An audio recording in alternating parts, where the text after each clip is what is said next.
وفا کی بات آئی ہے تو دو باتیں عرض کر کے اپنی بات ختم کروں گا. پہلی چیز، حضور سے ہم عشق کیوں کرتے ہیں، حضور سے محبت کی بات کیوں کرتے ہیں. اور یاد رکھنا پہلی چیز تو یہ، ایمان کے لیے حضور سے عشق کرنا ہم پہ فرض ہے. حضور سے عشق کے بغیر ایمان ہو ہی نہیں سکتا، ایمان کا تصور نہیں ہو سکتا. حضور سے عشق کرنا ہمارے ایمان کے لیے ضروری ہے. بلکہ میرے آقا نے تو یہاں تک فرمایا، لا یؤمن احدکم حتی اکون یقال انہ مجنون. جب تک تیرے عشق رسول کو دیکھ کر لوگ تجھے پاگل نہ کہنے لگے، اس وقت تک تیرا ایمان مکمل نہیں ہو سکتا. میں یہاں پر دو باتیں کرنے چلا ہوں. نمبر ایک، حضور سے عشق کیوں کرتے ہیں، نوجوانوں کی خاص توجہ، کیوں محبت کرتے ہیں، کیوں پیار کرتے ہیں. نمبر ایک، حضور ہیں ہی ایسے، حضور ہیں ہی ایسے کہ جو دیکھیں عشق کرنے پر مجبور ہو جائے، جو دیکھے پیار کرنے پہ مجبور ہو جائے. میں یہاں اپنے نوجوان علماء سے کہوں گا، یہ میرے مخدوم لوگوں سے کہوں گا، آج دنیا اگر رسول اللہ پر بھونک رہی ہے تو اس کے قصوروار کہیں نہ کہیں ہم بھی ہے.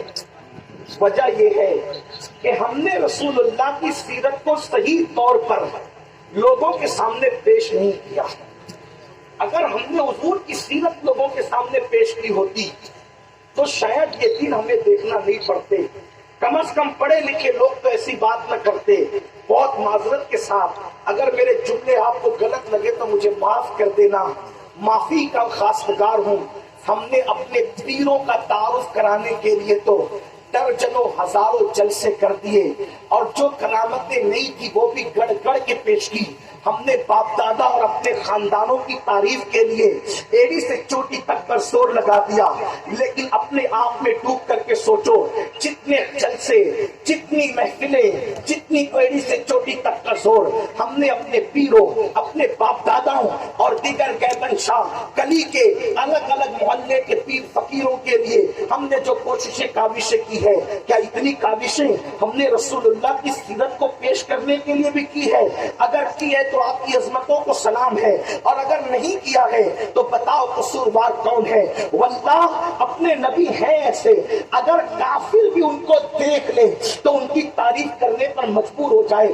بس اختصار کے ساتھ میں پیش کرنا چاہتا ہوں، میرے جملے ترک لگے. میں پہلی مرتبہ بھاگلپور ضلع میں آیا ہوں، مجھے نہیں پتا یہاں کے لوگوں کا مزاج کیا ہے، لیکن میرے دل پر جو گزرتی ہے میں کہہ دیتا ہوں. واللہ جب میں گفتگو کرتا ہوں تو میرے ذہن میں ٹارگٹ کے طور پر کوئی شخصیت نہیں ہوتی، اس لیے کہ شخصیتوں کو ٹارگٹ کر کے تقریر کرنے کو میں غیبت سمجھتا ہوں، اور غیبت کو میں حرام سمجھتا ہوں. لیکن بتاؤ، اگر ہمارے بچوں کو رسول اللہ کے ماں باپ کا نام نہیں پتا ہے تو میلاد کے جلسے ہم نے کتنے کیے، لیکن اس میں پھر ہم نے کیا کیا ہے؟ رسول اللہ کے معجزات اگر نہیں پتا تو میلاد کے جلسے میں معجزات نہیں بیان ہوگی تو پھر کس میں بیان ہوں گے؟ اگر حضور کی 11 بیویوں کے نام ہمارے جوانوں کو نہیں پتا تو ذمہ دار کون ہے؟ ہم نے کیوں نہیں بیان کی ان ازواج پاک کے نام؟ اگر ایسا نہیں کیا تو اللہ کی عدالت میں کل خطبہ کو بھی کھڑے ہونا ہے، علماء کو بھی کھڑے ہونا ہے، ان عوام کو بھی کھڑے ہونا ہے. حضور کے نام پہ جتنا ہم نے کھایا ہے اتنا کوئی نہیں کھاتا، اس لیے کہ ہمارا تو عقیدہ ہی یہی ہے. میرے دادا مرشد کہتے ہیں، کھاتے ہیں تیرے در کا، پیتے ہیں تیرے در کا، پانی ہے تیرا پانی، دانا ہے تیرا دانا. کوئی کسی کے در کا کھاتا ہے، کوئی کسی کے در کا. ہم تو کھاتے ہی مصطفیٰ جانے لگے. ہماری نسلیں پل رہی ان کے ٹکڑوں پر، ہم یہ فخر سے کہتے ہیں کہ ہم پل رہے ان کے ٹکڑوں پر، اور یہاں بھی پل رہے ہیں، وہاں بھی پلتے رہیں گے. میرے امام کہتے ہیں، آسماں خوان، زمین خوان، زمانہ مہمان، صاحب خانہ لقب کس کا ہے؟ تیرا تیرا. تیرے ٹکڑوں سے پلے غیر کی ٹھوکر پہ نہ ڈال، چڑکیاں کھائے گا چھوڑ کے صدقہ تیرا. حضور ہیں ہی ایسے. چلے بات کر لیتے ہیں جو دیکھے عشق کرنے پہ مجبور ہو جائے.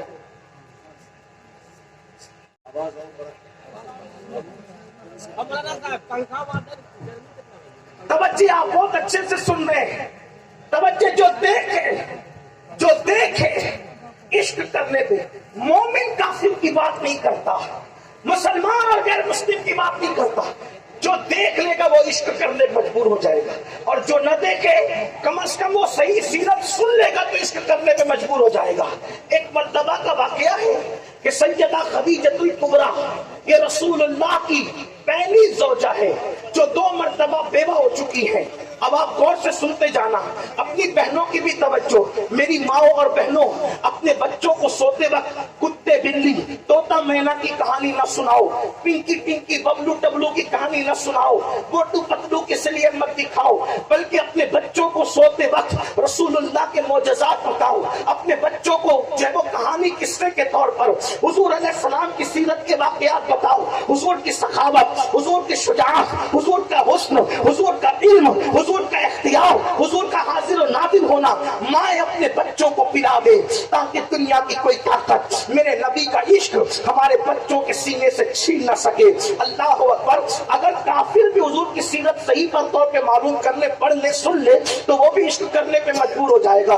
کہتے ہیں کہ سیدہ خدیجۃ الکبریٰ 2 مرتبہ بیوہ ہو چکی تھی، مالدار اتنی تھی، دولت اتنا ان کے پاس دولت اتنی موجود تھی کہ اللہ اکبر، مکے والے ان کو ملکہ تجار کے نام سے جانتے تھے.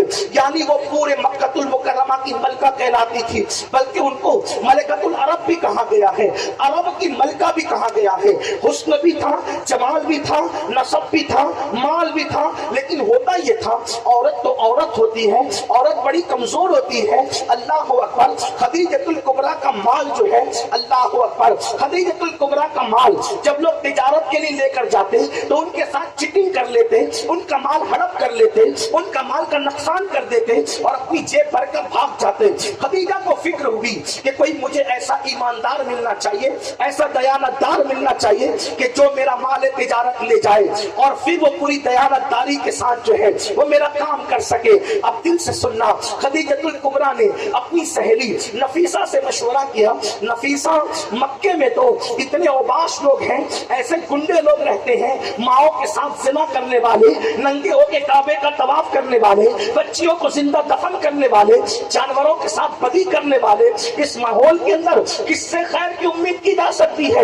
نفیسہ نے نشاندہی کی. ابو طالب کا بھتیجا ہے، اللہ اکبر، عبداللہ کا بیٹا ہے، اللہ اکبر، اس کا نام محمد ہے. کیا تم نے اس کو دیکھا ہے؟ لوگ اس کے تقوی کی قسم کھاتے ہیں، لوگ اس کی پرہیزگاری کی قسم کھاتے ہیں. خدیجہ، اگر اپنا مال تم اس کے حوالے کر دو، یقین سے کہتی ہوں کہ وہ امانت دار بھی ہے، وہ دیانت دار بھی ہے، وہ سچا بھی ہے، وہ صادق و امین بھی ہے. لوگ اس سے بہت پیار کرتے ہیں.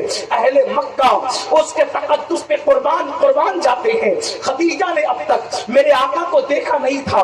جناب ابو طالب سے گزارش کی، آپ اپنے بھتیجے کو بھیجیں اور کسی طریقے سے میرے مال کی حفاظت کروا دیں. اللہ اکبر. میرے آقا مصطفیٰ جان رحمت صلی اللہ علیہ وآلہ وسلم پہلی مرتبہ جب مال تجارت کو لینے کے لیے خدیجہ کے گھر پر آتے ہیں گفتگو کرنے کے لیے. اب ذرا کئی کتابوں کا، اتنے مجموعہ سیرت کی کتابوں کا ایک ساتھ نچوڑ کر اس واقعے کے حوالے سے آپ کی خدمت میں پیش کر رہا ہوں. اللہ اکبر. خدیجہ فرماتی ہے کہ مکے میں میرا گھر ایسے مقام پر تھا، نہ سورج نکلتے وقت نہ سورج ڈوبتے وقت اس کی کرنیں میرے گھر میں کبھی نہیں آتی تھی. سمجھنے کی کوشش کرنا میرے بھائیوں، جیسے ہندوستان میں اگر کسی کا مکان کا دروازہ شمال یا جنوب کی طرف ہوگا تو سورج نکلتے وقت یا سورج ڈوبتے وقت کبھی سورج کی کرنیں دروازے سے اس کے گھر کے اندر داخل نہیں ہو سکتی. اس لیے کہ کب داخل ہوتی ہے؟ یا تو گھر مشرق کی طرف ہو یا تو مغرب کی طرف ہو. مشرق کی طرف ہوگا تو نکلتے وقت تو سورج کی کرنیں داخل ہوگی، مغرب کی طرف ہوگا تو ڈوبتے وقت سورج کی کرنیں داخل ہوگی. خدیجہ کہتی ہے، سیدہ خدیجہ، کہ میرا گھر مکے میں ایسے مقام پر تھا اور دروازہ اس طرف تھا کہ نہ سورج نکلتے وقت میرے گھر کے دروازے سے سورج کی کرنیں آتی تھی، نہ ڈوبتے وقت تو سورج کی کرنیں آتی تھی. فرماتی ہے ایک مرتبہ میں اپنے دروازے کی طرف پیٹ کر کے اور دیوار کی طرف چہرہ کر کے کسی کام میں مصروف تھی تو میں نے اچانک دیکھا کہ سورج کی کرنیں میرے گھر کے دروازے سے میرے گھر کی دیوار پر پڑی. تو میں نے حیرت سے سوچا کہ آج سورج نکلا کدھر سے ہے، آج سورج نکلا کدھر سے ہے کہ میرے گھر میں سورج کی کرنیں آ رہی ہے. یہ جو محاورہ سنتے ہو نا کہ سورج کدھر سے نکلا. یہ سیدہ خدیجہ کے جملے کی خیرات ہے سورج کی من سے نکلا، اس لیے کہ وہ بہت بڑی شاعرہ بھی تھی. انہوں نے کہا کہ سورج نکلتے ڈوبتے وقت میرے گھر کے دروازے سے کبھی کرنیں نہیں آتی تھی. میں دیوار کی طرف رک کر کے دروازے کی طرف پیٹ کر کے کام کر رہی تھی، سورج کی کرنیں پڑی تو میں نے سوچا سورج کدھر سے نکلا. جب میں پلٹ کر دیکھتی ہوں تو میں حیران ہوں کہ سورج نہیں تھا، وہ تو ایک خوبصورت جوان تھا. وہ تو خوبصورت جوان تھا جس کے چہرے سے کرنیں میرے دروازے سے میری دیوار پر پڑ رہی تھی. میں حیران تھی کہ مکے میں کوئی اتنا کوئی خوبصورت بھی ہو سکتا ہے جس کے چہرے کی کرنیں دیواروں کو منور کرتی ہو. یہ کوئی مبالغہ نہیں ہے میرے جوانوں. شمائل ترمذی میں مولا کائنات سے روایت موجود ہے کہ جب اللہ کے رسول چاہے وہ دیواروں کے سامنے کھڑے رہتے تو دیواروں کا عکس مصطفیٰ جان رحمت کے چہرے کے اندر نظر آیا. اس خوبصورتی کا اندازہ کرو، اس خوبصورتی کا اندازہ کرو کہ حضور کے چہرے کے اندر دیواریں نظر آتی تھی. اور سورج اور چاند اگر اس کے سامنے حضور کھڑے ہو جاتے تو سورج اور چاند حضور کے چہرے میں تیرتے نظر آتے، اتنے خوبصورت تھے. میرے آقا علیہ السلام کے صحابہ کہتے ہیں سنیو تمہیں کیا پتا عشق کی بات ہم نے کی ہے، اپنا نبی وہ نبی ہے. صحابہ کہتے ہیں اگر اللہ قرآن نازل نہ بھی کرتا تو میرے نبی اتنے خوبصورت تھے کہ صرف لوگ حضور کا چہرہ دیکھ کر کلمہ پڑھ کے مسلمان ہو جاتے. حضور تھے اتنے خوبصورت، اتنے حسن والے. اما خدیجہ کہتی میں نے پہلی بار دیکھا تو کہتی میں تو سب کچھ ہار گئی، میں تو ان کے سامنے سرنڈر ہو گئی. میں نے پوچھا آپ کون ہے تو بہت سادگی اور معصومیت سے کہا میرا نام محمد ہے، میں عبداللہ کا بیٹا ہوں، جناب ابو طالب نے مجھے بھیجا ہے کہ میں تمہارے گھر آؤں اور تم سے بات کروں. خدیجہ کہتی ہے جو بھی تاجر آتا تھا میں اس سے ساری باتیں طے کرتی تھی، لیکن یہ پہلا تاجر تھا میں نے کچھ بات نہیں کی. وہ جو کہتے جاتے تھے میں صرف ہاں ہاں کہتی جاتی تھی، وہ جو کہتے جاتے تھے میں ہاں ہاں کہتی جاتی تھی. خدیجہ تم ہاں کیوں نہ کہتی؟ ان کے سامنے تو عرب کے بڑے بڑے فصحاء کی حالت یہ ہے. میرے امام کہتے ہیں فصحاء عرب کے بڑے بڑے تیرے آگے یوں ہے دبے لچے. فصحاء عرب کے بڑے بڑے تیرے آگے یوں ہے دبے لچے. کوئی جانے منہ میں زبان نہیں بلکہ جسم میں جان. تکبیر اور بلند آواز سے نعرہ رسالت.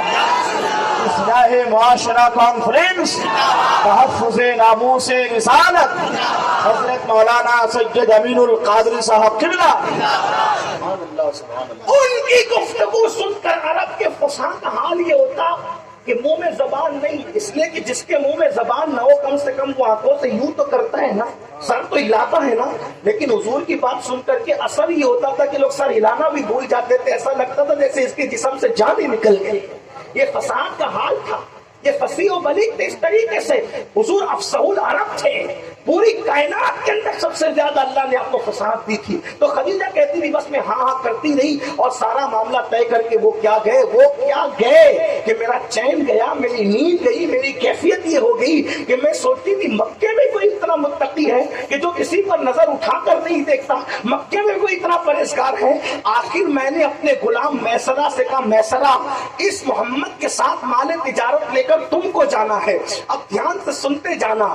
میسرہ سے کہا تم کو جانا ہے، لیکن میسرہ جب بھی ہم مال لے کر کے بیچتے تھے تو ہم یہی کہتے تھے مال کا دھیان رکھنا، پیسوں کا دھیان رکھنا، مال کا دھیان رکھنا، پیسوں کا دھیان رکھنا. لیکن میسرہ آج جب تم محمد کے ساتھ جا رہے ہو مجھے مال کی کوئی پرواہ نہیں، بس تم نے محمد کا دھیان رکھنا اور تم نے کرنا ایک کام یہ ہے، میں اپنے لہجے میں بات کر رہا ہوں، تم نے کرنا ایک کام یہ ہے محمد کے عیب گنتے رہنا ہے، محمد کے عیب نوٹ کرتے رہنا ہے. محمد میں عیب کتنے ہے روح فدا صلی اللہ علیہ وسلم. پہلی بات تو یہ عرض کروں، جب بھی آقا کا نام لیا جائے القاب و آداب کے ساتھ لیا جائے، لیکن جناب خدیجہ کے جذبات بیان کرنے کے لیے مجھے ان کے من و ان جملوں کو کہیں کہیں نقل کرنا پڑے گا تاکہ اندازہ ہو کہ خدیجہ چاہتی کیا تھی. کہتی ہے خدیجہ محمد کے عیب تم نے گننا ہے، میں سرا تم کو ان کا خیال کرنا ہے. اب اللہ اکبر، قافلہ روانہ ہوتا ہے، ملکہ تجار کا قافلہ روانہ ہوتا ہے، مکے کے تاجروں کا قافلہ بھی ساتھ ساتھ جاتا ہے، اور پھر اس کے بعد میں سرا غلام بھی ساتھ ساتھ جاتا ہے. المختصر یہ، جب وہ قافلہ واپس آتا ہے تو خدیجہ اپنی سہیلی نفیسہ کو لے کر اپنی ٹیرس پر بیٹھ جاتی ہے، اور ٹیرس پر بیٹھ کر کے آنے والے قافلے کے منظر کو دیکھتی ہے. تو خدیجہ نے پہلا نظارہ کیا دیکھا؟ وہ قافلہ جو دور سے آ رہا تھا، گرد و غبار کی وجہ سے سارا قافلہ چھپا تھا، صرف یہ لگتا تھا کہ کچھ آ رہا ہے. اونٹوں کے، کچروں کے، گھوڑوں کے پیر کی دھول نے پورے قافلے کو چھپا رکھا تھا. اس پر عرب کی چلچلاتی ہوئی دھوپ تھی، لیکن اس گرد و غبار میں سب کے چہرے چھپے تھے. اگر دور سے کسی کا چہرہ دھول میں بھی چمک رہا تھا تو وہ آمنہ کے لال کا چہرہ تھا جو دھول میں بھی چمک رہا تھا.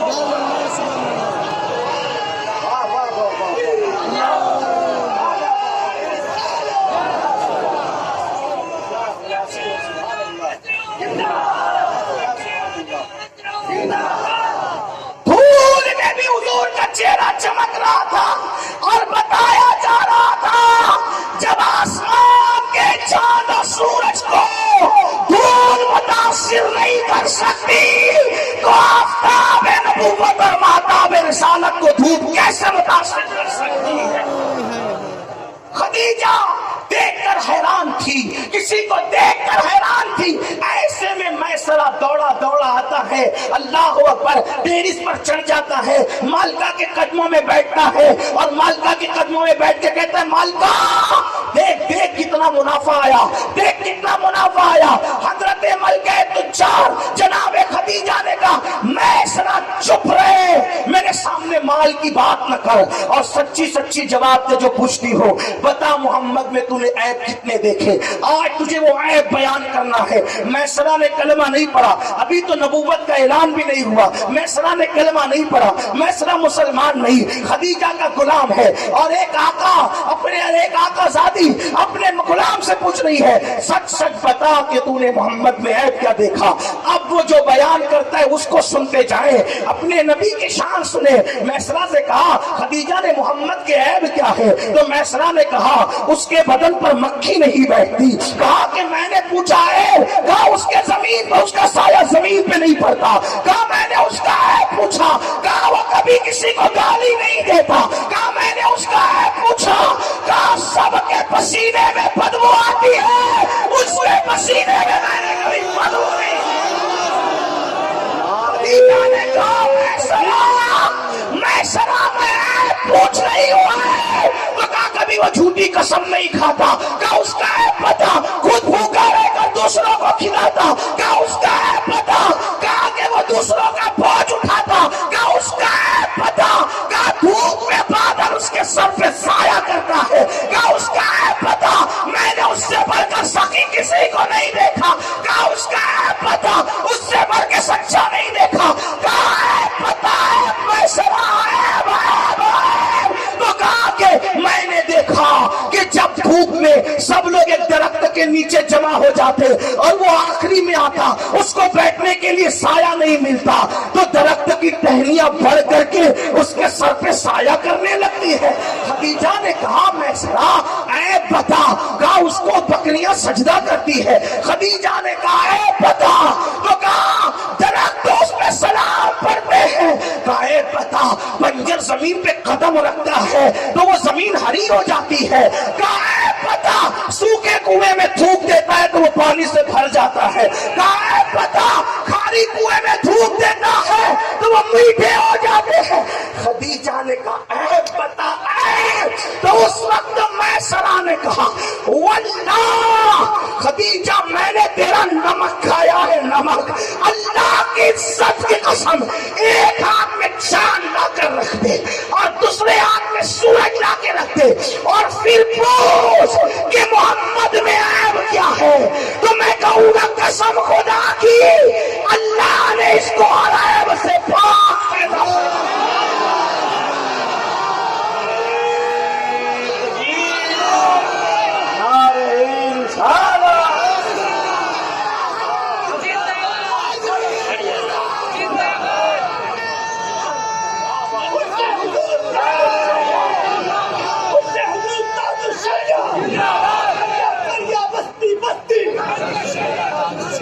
کوئی مومن نہیں بول رہا ہے. یہ جس نے کلمہ نہیں پڑھا وہ بول رہا ہے کہ یہ بے عیب ہے. وجہ بتاؤں؟ میں شراب کافر تھا. توجہ کرنا، میں شراب کافر تھا مگر حرامی نہیں تھا، حلالی تھا. حلالی تو جس کا خون حلالی ہوتا ہے وہ کافر ہو کر بھی کبھی نبی کی گستاخی نہیں کرتا. جو نبی کی توہین کرتے ہیں وہ بتاتے ہیں کہ نبی برے نہیں ہے، ان کی ماں میں شرافت کتنی ہے وہ یہ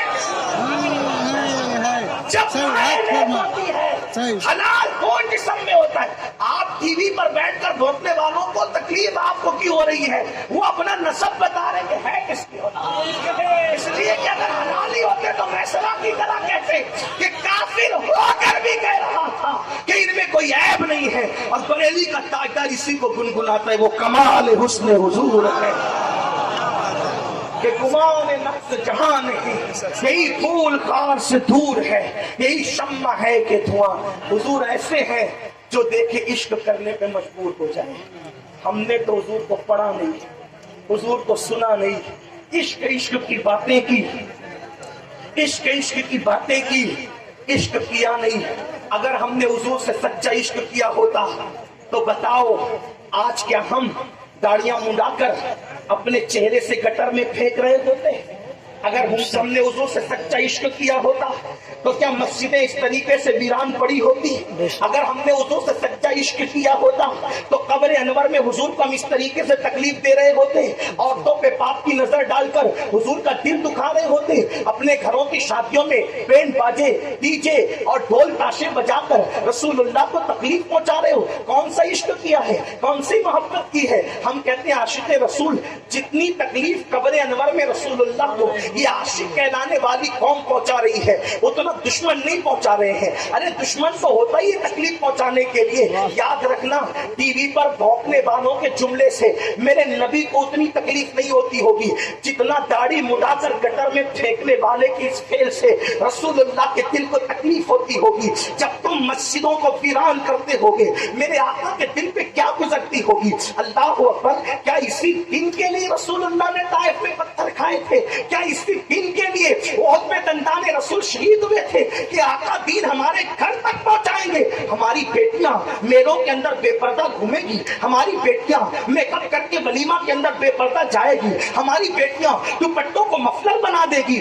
یاد رکھنا ہم کسی مردہ نبی کا کلمہ نہیں پڑھتے، ہم زندہ رسول کا کلمہ پڑھتے ہیں اور ہمارا نبی ہماری جان سے زیادہ قریب ہے. میری قوم کے جوانوں، اگر اس دور کے گستاخان رسول کا مقابلہ کرنا ہے تو آپ کو سنتوں کے سانچے میں ڈھلنا ہوگا، چہروں پہ داڑیاں سجانی ہوگی، مسجدوں کو آباد کرنا ہوگا. آج میرے کان پر یہ آواز آ رہی ہے، لوگ کہہ رہے ہیں کہ حالات خراب ہوئے، جیل بھرو، تحریک شروع کرو. میں سیاسی لوگوں سے کوئی بات نہیں کرتا لیکن میں یہ جملہ کہنا چاہتا ہوں، آج جیل بھرو تحریک کی ضرورت نہیں ہے ہندوستان میں. آج مسجد بھرو تحریک کی ضرورت ہے. مسجدوں کو بھر دو، مسجدوں کو آباد کر دو. انشاءاللہ ہمیں کسی جیل بھرو تحریک کی ضرورت نہیں ہے. یاد رکھنا ہمیں مسجدوں کو آباد کرنا ہوگا. اور اگر اسی طریقے سے سجدے چھوڑتے رہے، اسی طریقے سے داڑیاں مڈاتے رہے اور حضور کو تکلیف پہنچاتے رہے، آپ سے پوچھنا چاہتا ہوں یہ نعرے صرف نجات کا ذریعہ نہیں. آؤ جس نے عشق کیا اس نے قربانی کتنی دی، اور ہم نے عشق کی صرف بات کی، قربانی